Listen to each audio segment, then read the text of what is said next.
Bismillahirrahmanirrahim. High voltage technology, and today our topic is Paschen law.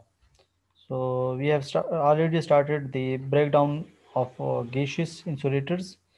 हमने breakdown of gaseous insulator start किया हुआ था, और हमने पिछले लेक्चर में ये देखा कि टाउनसेंड ने एक थ्योरी पेश की, और उसके बेस में टाउनसेंड ने ये कहा कि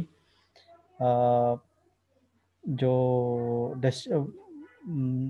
क्रिटिकल डिस्ट्रप्टिव वोल्टेज या पंक्चर वोल्टेज जो है वो किस तरह कर्व बनाता है। तो वो आप लोगों को याद होगा कि उसका जो कर्व बन रहा था वो कुछ यूँ था। तो ये पहले वो लीनियर जा रहा था, और फिर वो थोड़ा इस तरह हुआ, और फिर एवलांच काज हुआ। तो 3 रीजन्स बन रहे थे। ओके, सो इन 3 रीजन्स बाकायदा मैथमेटिकल मॉडलिंग हमने की, और हमने ये देखा कि ये क्या सीन है। सही है, तो ए, बी और सी।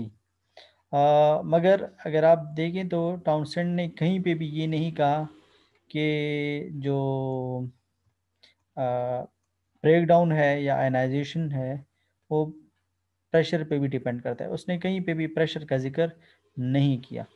तो यानी जब जब किसी पैरामीटर का जिक्र नहीं किया जाता तो इसका इनडायरेक्टली ये मतलब होता है कि उस पैरामीटर पे इसका कोई असर नहीं है। मतलब ये है टाउनसेंड के इनडायरेक्टली उस कहने का ये मकसद हुआ कि प्रेशर को चाहे हम बढ़ाएं या कम कर दें। यानी ये अब ये डिस्चार्ज ट्यूब है, ठीक है, और ये एनोड और कैथोड्स हैं। सही।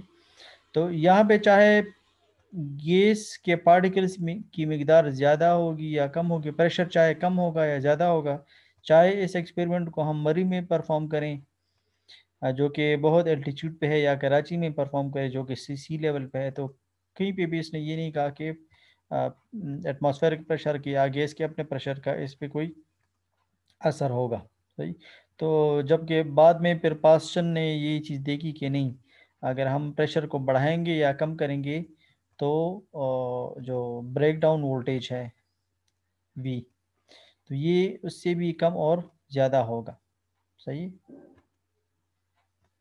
ओके, सो पास्चन ने क्या कहा? Paschen's law is an equation that gives the breakdown voltage. उसने ब्रेकडाउन वोल्टेज के बारे में एक इक्वेशन कहा है, और वो इक्वेशन क्या है?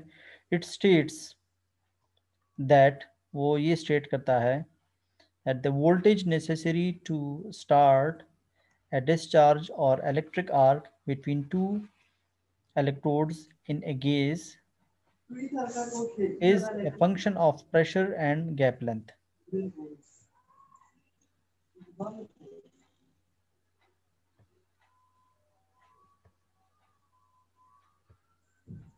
ओके, यानी उसके कहने का मकसद ये है कि जो ब्रेकडाउन वोल्टेज है टू स्टार्ट एट कि वो इलेक्ट्रिक आर्क स्टार्ट कर रहे between two electrodes in A gas is a function of pressure and gap length.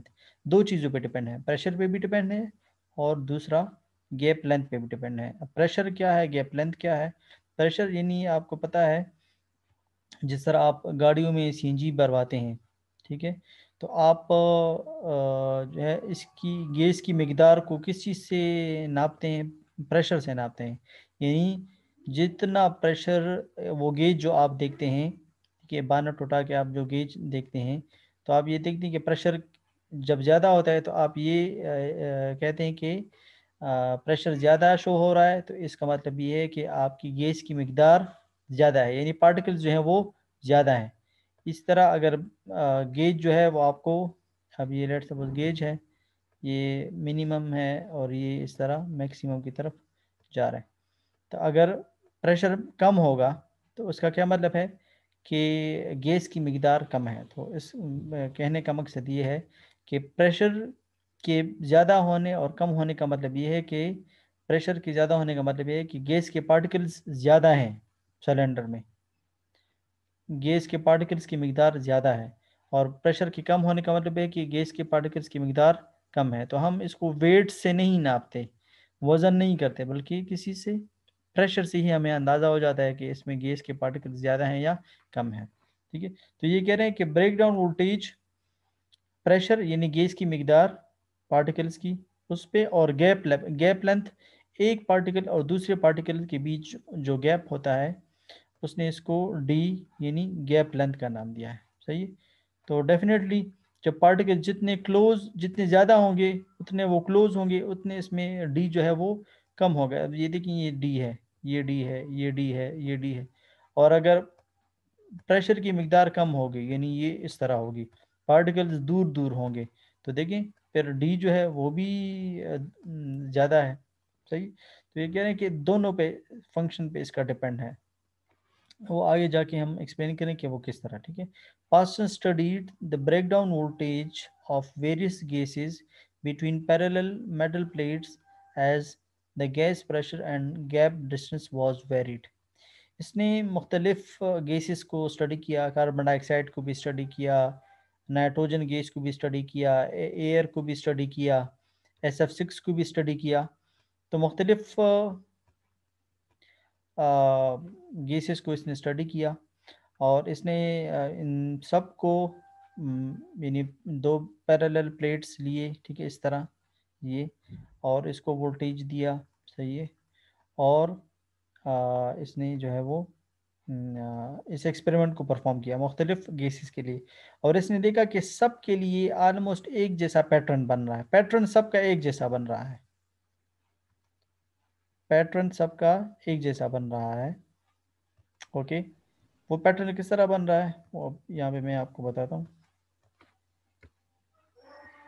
ये देखें, ये यू यहाँ पे इन्होंने लिखा है, यू का ये इन्होंने वोल्टेज ब्रेकडाउन वोल्टेज, ठीक है, वाई एक्सिस पे ब्रेकडाउन वोल्टेज और एक्स एक्सिस पे पी और डी दोनों लिए हैं, क्योंकि दोनों पे डिपेंड है तो इसलिए पी प्रेशर और डी गैप लेंथ।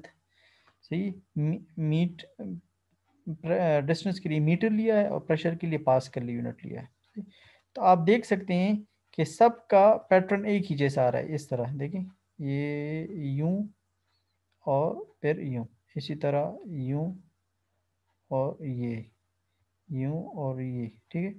तो कम और ये इस तरह यानी एक ही लाइन में तो इसलिए नहीं आ सकते क्योंकि हर एक का अलग अलग, यानी ये आर्गन के लिए है, ये नियॉन के लिए है, या हाइड्रोजन गैस के लिए, या नाइट्रोजन गैस के लिए, मगर एक ही लाइन में नहीं है, मगर पैटर्न सबका एक ही जैसा है। सही, सब जो है ऊपर से नीचे आ रहे हैं, और फिर जो है एक ख़ास वैल्यू पे ये एक ख़ास वैल्यू तक ये नीचे आ रहे होते हैं, और फिर जो है ये ऊपर की तरफ इनकी जो है फ्लाइट स्टार्ट हो जाती है। तो सबका एक ही जैसा पैटर्न आ रहा है। सही, अच्छा, तो ये पास्चन ने ये चीज़ स्टडी की। अच्छा, फिर as the pressure was reduced the voltage necessary to produce arc in the gap decreased and then increased gradually when exceeding its original value। क्या मतलब है? मतलब ये है, आप देखें यहाँ पे, देखिए ये प्रेशर है, सही है, आप प्रेशर को बढ़ा रहे हैं, तो जब प्रेशर को बढ़ा रहे हैं तो ब्रेक डाउन वोल्टेज वो कम हो रहा है।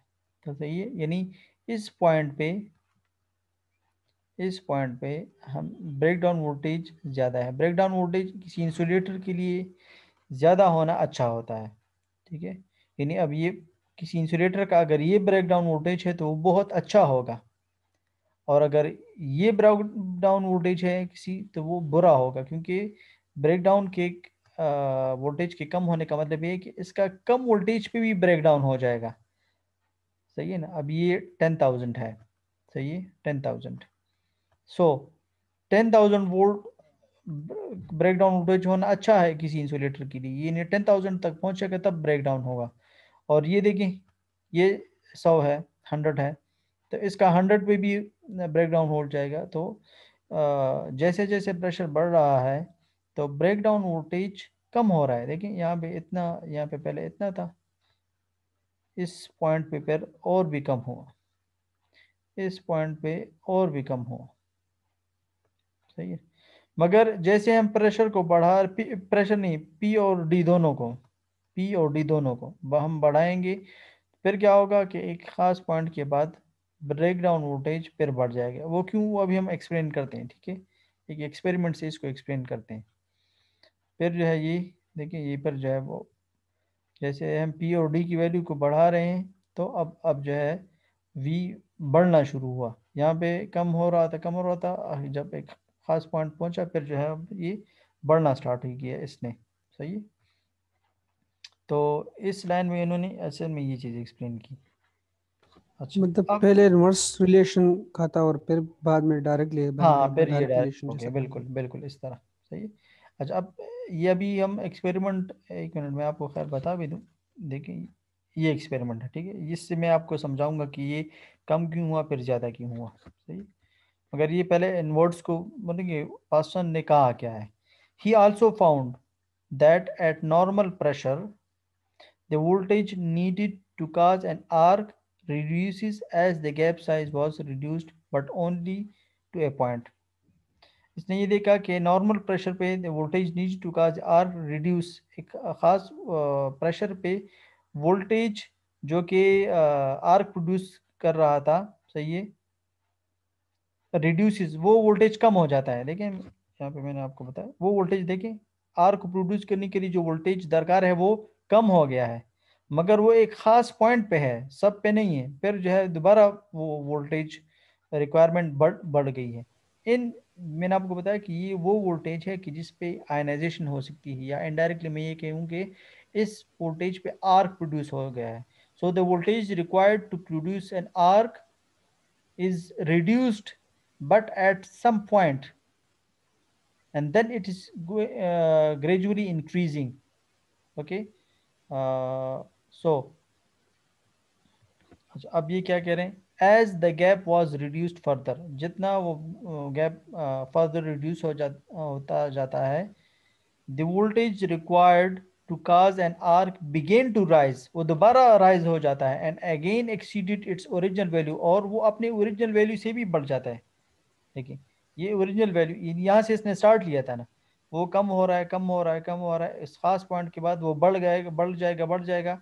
और देखिए, ये वो उसकी ओरिजिनल वैल्यू है, और वो कह रहे हैं कि इससे भी, अपने ओरिजिनल वैल्यू से भी एक्सीड कर जाएगा, उससे भी बढ़ जाएगा। पहले इतना वोल्टेज पे ब्रेकडाउन हो रहा था, अब हम पी और डी की वैल्यू जब हमने बढ़ा दी तो ये इतने पे। तो मुझे ये बताएं कि किसी भी इंसुलेटर के लिए, अच्छे इंसुलेटर के लिए, पी और डी की वैल्यू, इन दोनों का प्रोडक्ट जो है, पी मल्टीप्लाई बाय डी, इनका वैल्यू कम होना चाहिए या ज़्यादा होना चाहिए? ज्यादा होना चाहिए सर। ज़्यादा हो, बिल्कुल एग्जैक्टली ज़्यादा होना चाहिए, ताकि ब्रेकडाउन ना हो। हम तो ये चाहते हैं कि ब्रेकडाउन ना हो। तो पी और डी ये अलहदा, यानी ये नहीं है कि ये 10 है, अब पी की वैल्यू 10 है और डी की वैल्यू 1 है, तो प्रोडक्ट 10 आएगा। अब अगर पी की वैल्यू 10 से जो है हम कम करें, 5 कर दें, और डी की वैल्यू जो है वो बढ़ा दें, यानी ये इसको 10 कर दें, सही है, तो 5 × 10 फिर 50 हो जाएगा, तो 50 और भी अच्छा होगा। तो इन दोनों का प्रोडक्ट काउंट होगा, अलहदा अलहदा काउंट नहीं होंगे। सही है। आप ये कहें कि हम पी की वैल्यू को बढ़ा रहे हैं, और नहीं, पी और डी के का प्रोडक्ट जो है ये ज़्यादा होना चाहिए। सही है। अब इस एक्सपेरिमेंट में मैं आपको समझाऊंगा। सही है? ओके, तो ये कह रहे हैं कि ये अपनी वैल्यू को, ये अपने ओरिजिनल वैल्यू से भी इसको एक्सीड कर देता है, exceed it's original value for the given gas, किसी भी खास गैस के लिए। मतलब तो इम्प्रूव कर देता है और भी। जी बिल्कुल, वो इम्प्रूव कर देता है। इम्प्रोवाइजेशन। हाँ बिल्कुल, वो इम्प्रूव कर देता है। वो क्यों इम्प्रूव कर देता है वो अभी मैं यहाँ पे आपको समझाऊंगा। सही है। फॉर द गिवन गैस, किसी भी खास गैस के लिए, यानी कोई भी गैस ले लें, नाइट्रोजन ले लें या ऑक्सीजन ले लें या कोई भी ले लें, for a given gas the voltage is a function of, यानी वोल्टेज डिपेंड करता है only of the product of the pressure and the gap length. इन दोनों के प्रोडक्ट पे डिपेंड करता है, अलहदा अलहदा पे डिपेंड नहीं करता, इन दोनों के प्रोडक्ट पे डिपेंड करता है। सही। The curve he found of the voltage versus the pressure gap length product is called Paschen curve. वो कर्व जो कि इसने voltage versus the product of P and D, pressure और गैप लेंथ का जो इसने वर्सेस ग्राफ बनाया है, इस ग्राफ को क्या कहते हैं? पास्टन कर्व कहते हैं, Paschen curve. He found an equation that fits these curve, और इसने एक इक्वेशन बनाई है जो कि इस ग्राफ को बिल्कुल सही फिट होती है इस पे। उस इक्वेशन को क्या नाम दिया है? Paschen law. वो क्या है? वो ये है, वो ये v is equal to the function of f, मतलब फंक्शन है सही। v is the function of p dot d, dot का मतलब यानी प्रोडक्ट, मल्टीप्लिकेशन, ठीक है। तो p d दोनों का फंक्शन है, सिर्फ अलहदा p का या अलहदा d का फंक्शन नहीं है। d में समझा चुका हूँ कि एक पार्टिकल और दूसरी पार्टिकल के बीच जो डिस्टेंस है इसको गैप लेंथ इन्होंने यानी d से रिप्रेजेंट किया, और p जो है पार्टिकल्स की मिकदार है यानी प्रेशर है, सही है। अच्छा, ये तो मुख्तलिफ गैसेस के लिए वो हुआ। अच्छा, अब ये इसने क्या किया, देखें यहाँ पे इसने एक यानी एक सिलेंडर लिया, सही है, ये प्लस और ये माइनस, ठीक है, और इसने प्रेशर कम रखा, सही है। यहाँ पे प्रेशर इसने पार्टिकल्स मिकदार कम है, तो पार्टिकल्स की मिकदार का कम होना ये का मतलब है कि प्रेशर कम है। अच्छा, अब अच्छा, अब जो डी है, देखिए इस पार्टिकल और इस पार्टिकल के बीच जो गैप लेंथ है वो ज़्यादा है। जब प्रेशर कम होगा तो जाहिर बात है पार्टिकल्स जो है दूर दूर होंगे, ठीक है। ये देखिए ये डी, तो एवरेज जो डी है वो ज़्यादा आ रहा है, ठीक है। तो जब पार्टिकल्स की मिकदार कम होती है, सही है, तो इनमें जो है यानी कोलिजन बहुत अच्छे तरीके से हो सकती है। तो ये क्योंकि इनको काइनेटिक एनर्जी मिल जाती है, काइनेटिक एनर्जी मिल जाती है, और ये अच्छी तरीके से उसको स्ट्राइक करके एक को दूसरा, और एक इलेक्ट्रॉन जब इससे निकलेगा तो वो दूसरे को स्ट्राइक कर लेगा, जो कि हमने ऑलरेडी पिछले एक उसमें शो किया है कि यानी ये एक उसको काइनेटिक एनर्जी मिलेगी, तो वो आयनाइजेशन पोटेंशियल की अगर ज़्यादा होगी तो वो उससे भी इलेक्ट्रॉन को नॉकआउट कर देगी, जिससे आयनाइजेशन कहेंगे। ठीक है कि इनकी का दूर दूर होने की वजह से इनको काफ़ी काइनेटिक एनर्जी तो मिल जाती है, मगर इसमें गैस की मिकदार ही कम है, यानी पार्टिकल्स बहुत कम है। अगर एक एक एक भी प्रोड्यूस कर रहा है और ये 10 टोटल पार्टिकल्स हैं, तो हर एक अगर एक एक इलेक्ट्रॉन को नॉकआउट कर रहा है तो टोटल हमें 10 मिल जाएंगे। अगर ये 20 होते तो फिर 20 नॉकआउट हो जाते, अगर ये 30 ज़्यादा होते तो और भी अच्छा होता। मगर इनकी आयनाइजेशन कम हो रही है, low ionization because P is although the P is the D is high, D की वैल्यू ज़्यादा है, ठीक है। मैंने आपको यानी इस कर्व में बताया था कि P और D दोनों की वैल्यू ज़्यादा होगी तो आयनाइजेशन कम होगी, ठीक है जी।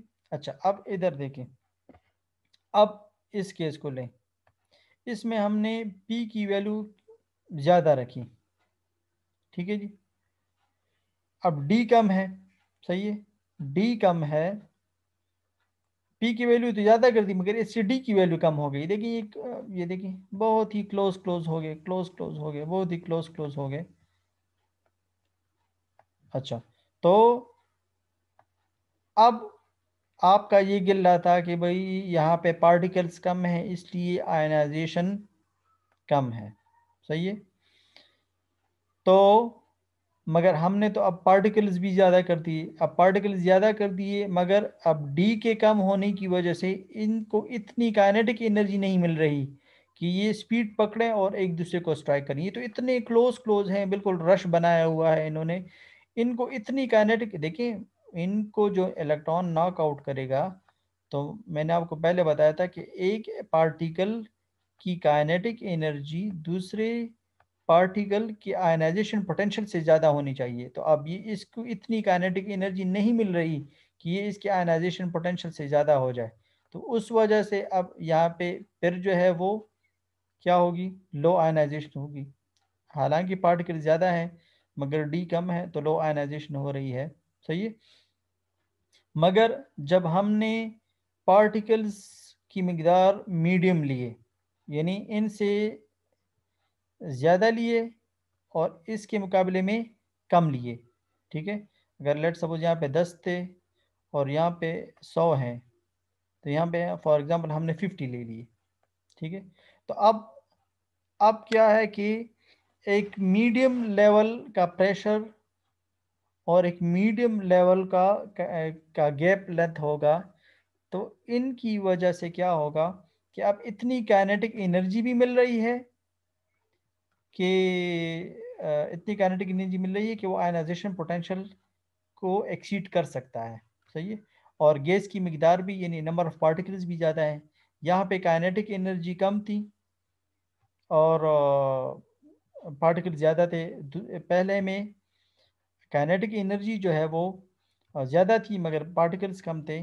मगर यहाँ पे वो दोनों, काइनेटिक एनर्जी भी अच्छी है और पार्टिकल्स की मिकदार भी यानी इतनी कम नहीं है कि बिल्कुल इसके मुकाबले में ज़्यादा है। तो यहाँ पे आयनाइजेशन क्या होगी, हाई आयनाइजेशन होगी। तो आप लोग मुझे ये बताएं कि अच्छा इंसुलेटर कौन सा हुआ, ये वाला हुआ या ये वाला हुआ या ये वाला हुआ, ए, बी और सी। सर अच्छा सी। है। हाँ। सी सर। अच्छा, और इसके अलावा और किसी का आंसर इसके अलावा? देखिए, अच्छा इंसुलेटर कौन सा होता है ए सर। जिसमें, जी, आयनाइजेशन अच्छी तरह से होता है। जिसमें आयनाइजेशन ज़्यादा हो या कम हो? ज्यादा हो सर। हाँ, कम ए हो वाला सर। सर।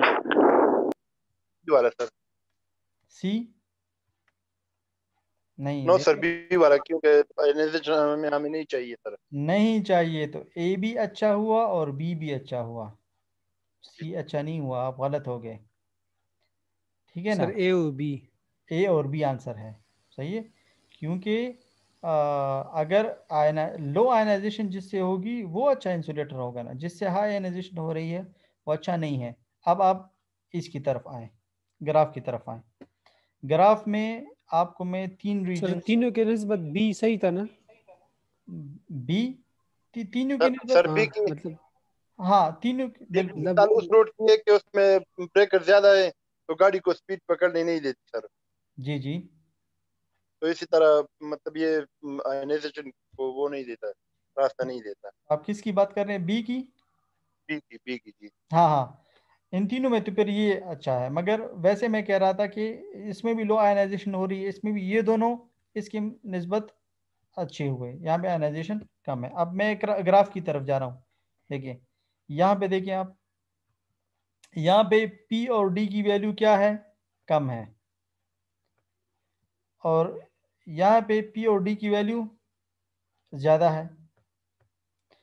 तो पी और डी की वैल्यू मीडियम में देखें, मीडियम में, ये मीडियम है, मीडियम। इसमें पी और डी की वैल्यू, प्रोडक्ट इसका मीडियम मीडियम है ना। यहाँ पे प्रोडक्ट फॉर एग्जांपल इन दोनों का प्रोडक्ट 10 आ रहा है, इन दोनों का प्रोडक्ट 30 आ रहा है फॉर एग्जांपल, और इन दोनों का 50 आ रहा है, तो ये मीडियम हुआ ना। सही है। तो मीडियम में क्या है, मीडियम में जब पी और डी दोनों मीडियम है तो इसमें आयनाइजेशन के चांसेस क्या है, ज़्यादा है या कम है? काम है सर। ज़्यादा है यार, देख नहीं रहे आप, वी की वैल्यू क्या है, कम है ना। तो जब ब्रेक डाउन वोल्टेज कम होगा तो आयनाइजेशन जल्दी हो जाएगी। जी सर जी बिल्कुल। मैंने आपको स्टार्ट में नहीं बताया ये 10,000 हैं और ये 100 है, तो इसका 10,000 पे ब्रेक डाउन होगा और इसका जो है यानी 100 पे भी ब्रेक डाउन हो जाएगा, यानी जल्दी हो जाएगा। ठीक है। तो अच्छे इंसुलेटर के लिए इसकी वैल्यू ज़्यादा से ज़्यादा होना चाहिए। तो आप देखिए, अगर आप चाहते हैं कि गैसीय इंसुलेटर अच्छा इंसुलेशन करे तो आप पी डी की वैल्यू, प्रोडक्ट की वैल्यू को कम से कम मीडियम हरगिज ना रखें, ना होने दे। ना होने दें। और ये एक्सपेरिमेंट भी ये शो कर रहा है, जब मीडियम था तो इंसुलेटर का ब्रेक डाउन जल्दी हो गया। सही है ना। और जब पी डी की वैल्यू कम है या पी डी की वैल्यू ज़्यादा है तो कर्व की तरफ चले जाएं, पीडी की वैल्यू कम है प्रोडक्ट और पीडी की वैल्यू ज़्यादा है, तो ज़्यादा तो सबसे अच्छा है। ठीक है।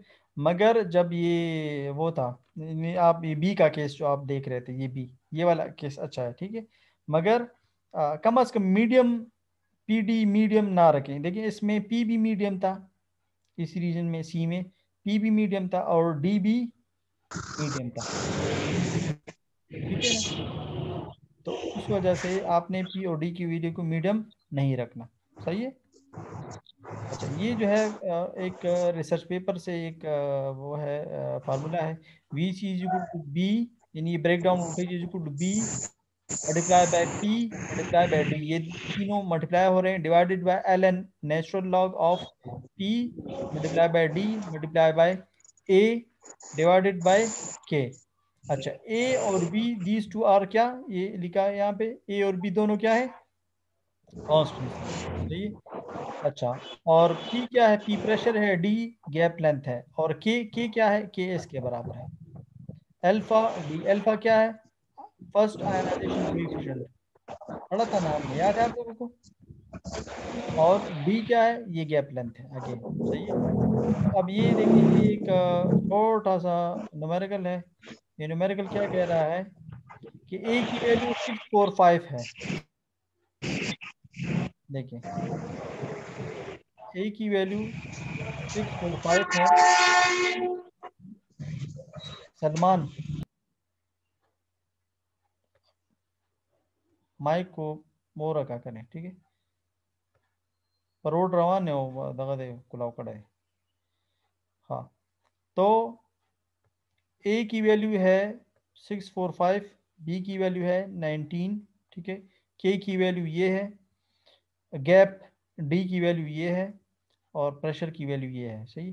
तो ए की वैल्यू भी है, बी की वैल्यू भी है, और के की वैल्यू डायरेक्ट गिवन है, तो इसकी ज़रूरत नहीं पड़ेगी। और डी की वैल्यू है, और पी की वैल्यू है, सब की वैल्यूज़ हैं यहाँ पे, और कह रहे हैं कि फ्लैश और वोल्टेज फाइंड करें, सही। तो ये फ्लैश और वोल्टेज का ये फार्मूला है, सही। अच्छा, अगर बीच में टाइम आउट हुआ मीटिंग का तो मैं दोबारा आपको लिंक सेंड कर दूंगा, सही है। अच्छा, SF6 गैस एज इंसुलेटर, तो SF6 आपको हमने बताया था कि ये एक बहुत अच्छा डाइलेक्ट्रिक है, इंसुलेटर है, और ये सर्किट ब्रेकर्स में भी इस्तेमाल होता है।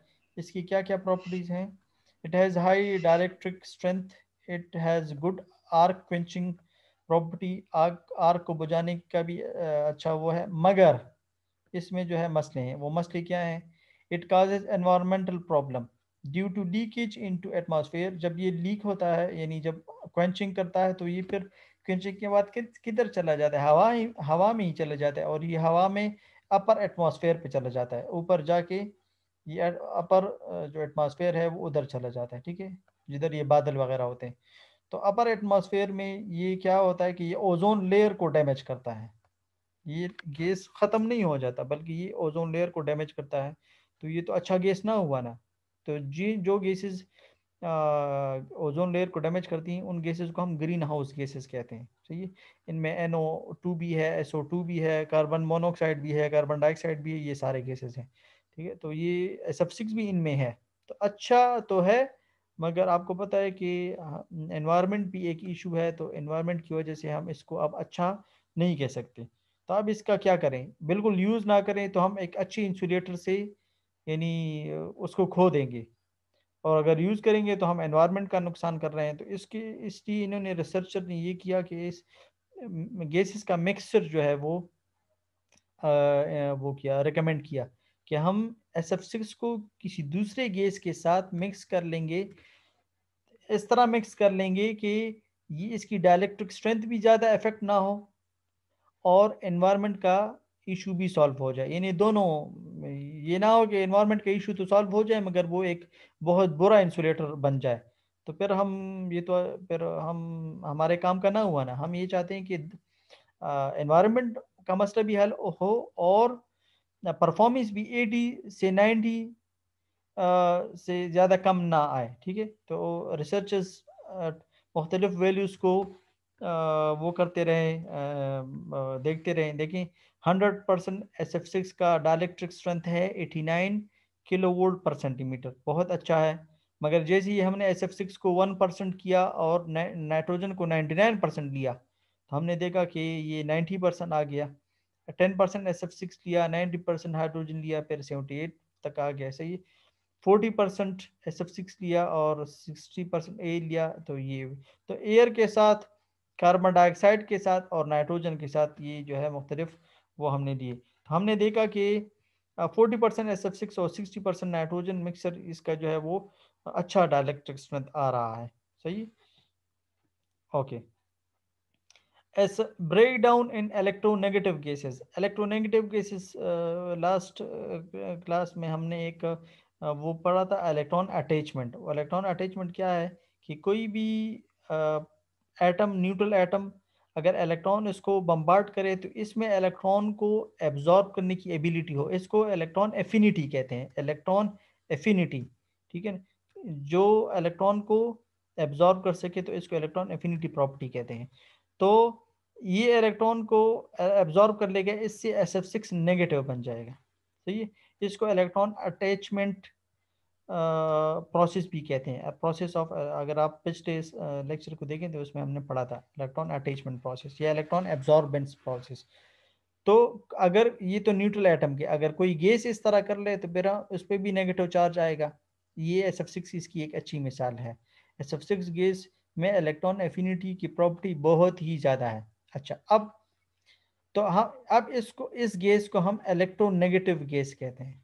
वो गैसेस जो कि इलेक्ट्रॉन को एब्जॉर्ब करे और अच्छी तरीके से उसको इलेक्ट्रॉन एफिनिटी उसमें ज़्यादा हो, तो फिर हम इसको इलेक्ट्रोनेगेटिव गैस, क्योंकि इस पर नेगेटिव चार्ज आ जाता है तो इसको हम इलेक्ट्रोनेगेटिव गैस कहते हैं। अच्छा, अब ये इलेक्ट्रोनेगेटिव गैसेस बाकी गैसेस के मुकाबले में एक अच्छी इंसुलेटर साबित होते हैं। वो क्यों? वो इस वजह से कि whenever a free electron collides with the neutral, वो तो इलेक्ट्रोनेगेटिव की डिफिनीशन होगी, ये हम पिछले क्लास में पढ़ चुके हैं। The negative ions formed are relatively heavier as compared to free electrons, and therefore under a given electric field the ions do not attain sufficient energy to lead cumulative ionization in the gas. Thus these processes represents an effective way of removing electron from the space which otherwise would have contributed to form electron avalanche. अच्छा, ये कह रहे हैं कि यानी जो process होता है ये, सही है, आयनाइजेशन। आयनाइजेशन में एवलांच किस तरह बनता है? अब ये न्यूट्रल पार्टिकल्स हैं, ठीक है, एक से इलेक्ट्रॉन निकला, वो इस तरफ जा रहा था, रास्ते में दूसरा न्यूट्रल पार्टिकल आया उसके रास्ते में, वो उससे भी खुद तो है इलेक्ट्रॉन बन गया है, अब सेकेंडरी आयनाइजेशन से दूसरा इलेक्ट्रॉन भी बना रहा है। इसी तरह एक पार्टिकल से इलेक्ट्रॉन निकला, ठीक है, रास्ते में दूसरे को मिला, इस तरह रास्ते में तीसरे को मिला, और आहिस्ता आहिस्ता वो क्या कर रहा है कि बाकियों को भी आयनाइज कर रहा है, खुद भी आयनाइज हो गया किसी एटम से और दूसरों को भी आयनाइज कर रहा है। तो इस वजह से ये जो इलेक्ट्रॉन नेगेटिव गैसेस हैं इसमें ये कमाल होगा। अच्छा, ये एक मिनट, इसका सब बोल।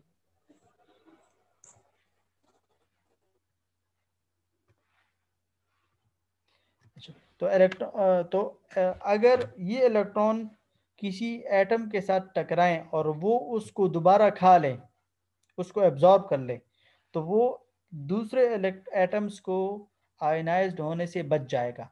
यानी ये इलेक्ट्रॉन आ रहा था रास्ते में, बजाय इसके कि वो दूसरे एटम के साथ स्ट्राइक होके इससे भी इलेक्ट्रॉन निकालता, ये इसको खा जाएगा और इस पे खुद नेगेटिव आयन आ जाएगा, तो ये तो गया काम से। सही है, तो इसी तरह अगर एक एक करके हर एक खाते गए, सही है, तो इलेक्ट्रॉन इस पे तो ये डिलीट होते जाएंगे और एवलांच काज नहीं होगा, क्योंकि यही इलेक्ट्रॉन तो एक दूसरे के साथ दूसरा, तीसरे के साथ तीसरा, चौथे के साथ स्ट्राइक होते होते एक दूसरे को आयनाइज कर रहे थे। मगर जब जिसमें इलेक्ट्रॉन एफिनिटी की प्रॉपर्टी ज़्यादा होगी, वो बजाय इलेक्ट्रॉन इससे निकालने की ये उसको खुद खा जाएगा और इलेक्ट्रॉन को एब्जॉर्ब होने की वजह से इस पर नेगेटिव चार्जेस आ जाएंगे। इस तरह वो इलेक्ट्रॉन जो बीच में से आयनाइजेशन काज कर रहे थे वो ख़त्म हो जाएंगे, वो आहिस्ता आहिस्ता प्रोड्यूस होंगे भी तो दूसरा उसको खा के उसको ख़त्म कर लेगा, तो इसलिए एवलांच काज नहीं होगा। और हम एक अच्छे इंसुलेटर से ये चाहते हैं